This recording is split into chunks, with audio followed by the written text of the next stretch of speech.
Let's talk about a truly wild idea that you weren't born as you. We're going to dive into the work of John Locke, a thinker who argued that our minds start as a complete blank slate. And this idea, it didn't just shake up philosophy, it literally built the modern world. So let's get right into it. So everything really kicks off with this one huge question. Do we come into the world with certain ideas already installed? Like a sense of God or what's right and wrong? Or is the mind at birth just an empty canvas, waiting for experience to start painting? John Locke's answer to this was about to start a revolution. Now, to really get Locke, you have to get the world he lived in, the 18th century Enlightenment. This was a time when people were obsessed with the light of reason.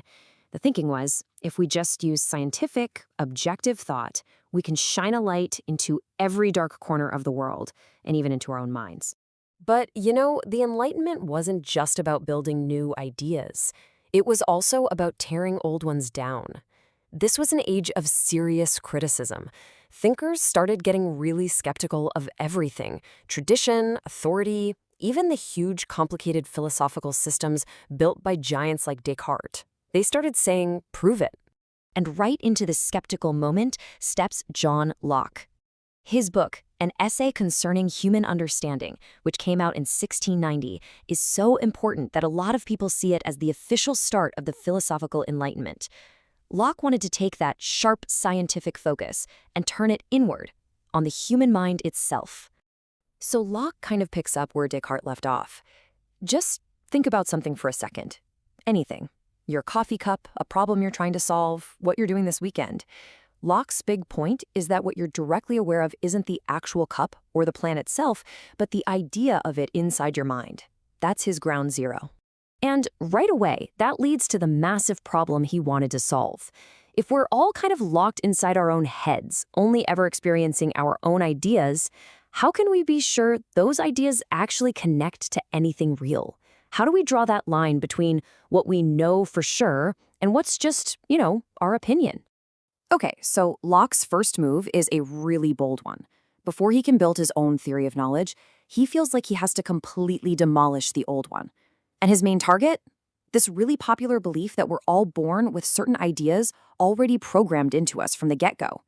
So you had these two camps. On one side were thinkers like the Cambridge Platonists, and they argued that our core ideas about morality and God were innate, just built into our minds from birth. But then you have Locke's radical idea: nothing is innate. He said every single idea, no matter how complicated or abstract, has to come from one place and one place only: experience, through our five senses. And his argument for this was so simple, but it was absolutely devastating. He basically said, look, if an idea were truly built in, then every single person would have it. It would be universal, right? But he points out, that's just not what we see. Children don't have these ideas. And using his own, 17th century language, people with severe cognitive challenges don't have them either. There's no universal agreement. So his conclusion? No ideas can possibly be innate. So with that old theory of innate ideas totally torn down, Locke now has a clean slate to work with, literally. Now he's got to explain how a mind that starts out completely empty can end up filled with all the incredible, complex stuff we all know. So how does he do it? How do we build a mind from scratch? Well, he lays out this four-step process. Step 1. The mind starts as a tabula rasa, a blank slate. Step 2. Our senses start pouring in simple ideas, just the raw data, like blue, cold, sweet. Think of these as the absolute basic atoms of thought. Step 3. Our mind gets to work reflecting on these simple ideas and combining them into complex ones, like a blue shirt or a cold drink. And then, finally, Step 4. Real knowledge happens when we start to judge the relationships between our ideas. Like, we figure out that our idea of the blue shirt agrees with our idea of cold to the touch. But this brings up another super interesting question. If all of our ideas are coming from the outside world through our senses, do those ideas perfectly match up with reality? And Locke's answer is, well, not quite. He makes a really important distinction here. He says there are two types of qualities. First, you have primary qualities.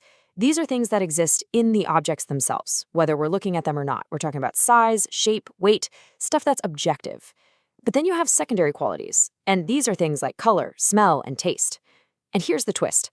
Locke says these don't actually exist in the objects. They're just sensations that are produced in our minds by the object. So an apple isn't really red. It has a certain surface texture, a primary quality, that causes the sensation of red to appear in your mind. Wild, right? So Locke's big goal was to put all of our knowledge on this really firm, secure foundation. But the great irony is that by basing everything on our own subjective experience, he accidentally swung the door wide open for some really radical skepticism. You can actually see a straight line here. First, Descartes traps us inside our own minds. Then Locke comes along and says everything in that mind comes from our senses. And then, just a few decades later, the philosopher David Hume takes that one step further and asks, hey, if all we ever really know for sure is this constant stream of sensations, this bundle of perceptions, how can we ever prove that there's a real world out there causing them, or even a real self who is having them? Locke unintentionally laid the groundwork for some deep, deep questions.